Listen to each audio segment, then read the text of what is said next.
नमस्कार सगळ्यांना। आज आपण बनवणार आहोत मासवडी। त्यासाठी इथं मी पांढरे तीळ, धने, चिरून घेतलेलं खोबरं आणि कांदा चिरून घेतलाय आणि इथे शेंगदाणे भाजून घेतले।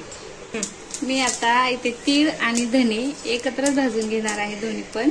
इथं हे तीळ आणि धने मी काढून घेते आणि खोबरं भाजून घेते।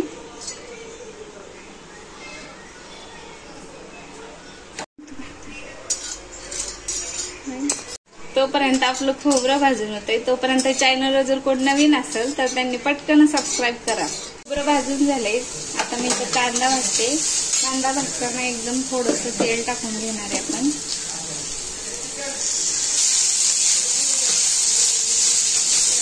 आता इथं कांदा भाजत आलाय। आता इथं मी खोबरं बारीक करून घेते। खरं तर खोबरं खिसून घेतात पण मी चिरूनच घेतले, कारण नंतर ते बारीकच करायचे मिक्सर मध्ये। वेळेची बचत पण होते तेवढीच आपली। आता इथं खोबरं बारीक झाले। आता हे मी तीळ आणि धने दोन्ही एकत्र बारीक करून घेणार आहे। तुमच्याकडे तीळ म्हणतात का काय त्याला हवरी ते आम्हाला कमेंट मध्ये नक्की सांगा। माझ्याकडून लसूण भाजायचं विसरलेला, आता मी लसूण भाजून घेतलाय। आता हे कांदा आणि लसूण मी वाटून घेते।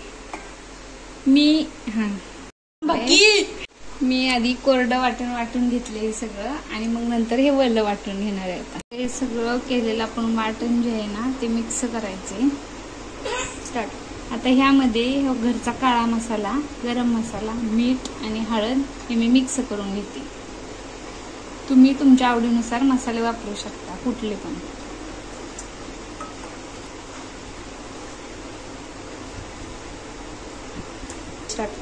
आता हे सगळं वाटण जे आहे ते आपण एकजीव करून घेऊ। मीठ हे सगळं आपण कोथिंबीर पण बारीक करून टाकू शकतो, पण मला चिरून टाकायला आवडते म्हणून मी आता चिरून टाकणार।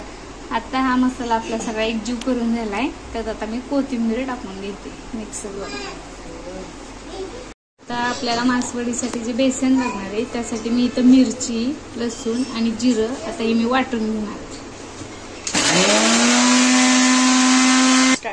आता इथं बेसन बनवण्यासाठी मी कढई गरम करायला ठेवली। आता मी ह्याच्यात तेल टाकून घेते।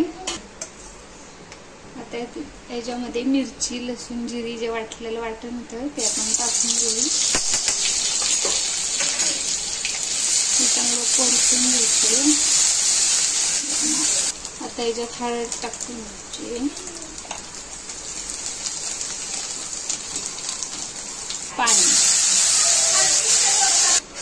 पाण्याला उकळी येते तोपर्यंत मी ते बेसन चाळून घेते। मी घेतले सम्राटचं बेसन। खरं तर बेसन त्यातच चाळून घेतात, पण मी असं चालते, मी नंतर त्यात टाकणार आहे। तर मी याच्यात थोडंसं मीठ टाकून घेते। चला आता मी याच्यात बेसन टाकून घेते। आपल्याला बेसन बनवून घ्यायचंय। जास्त घट्ट पण नाही, जास्त पातळ पण नाही, बनवायचे। हे सारखं हलवायचे, त्याच्या गाठी नाही झाल्या पाहिजे। बेसन मध्ये आता थोडीशी कोथिंबीर टाकते। इथं पोळपाट घेतलाय, त्याच्यावर असं एक कापड टाकून घ्यायचे आणि त्याच्यावर बेसन टाकायचं आपल्याला।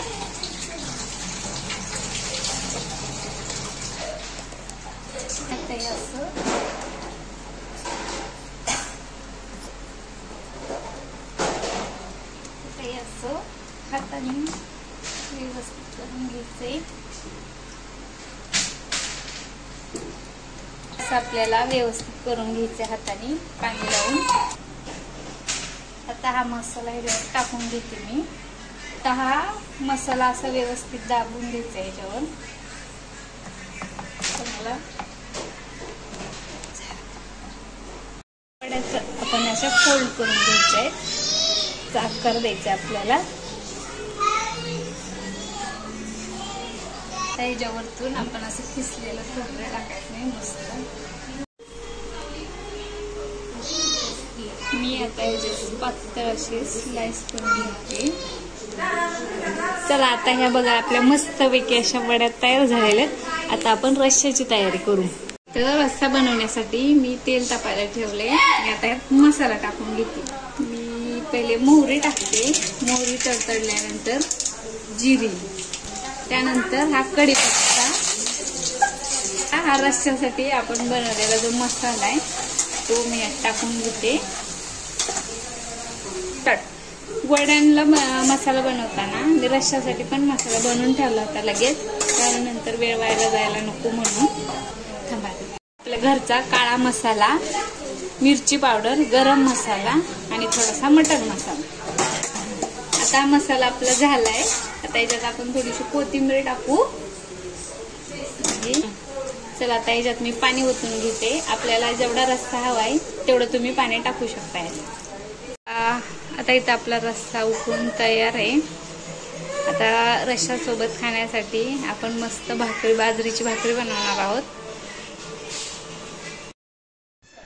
इथं बघा, आता रश्श्यासोबत खाण्यासाठी मी बाजरीची भाकरी बनवली. भाकरी बघा कशी मस्त टम्म फुगली.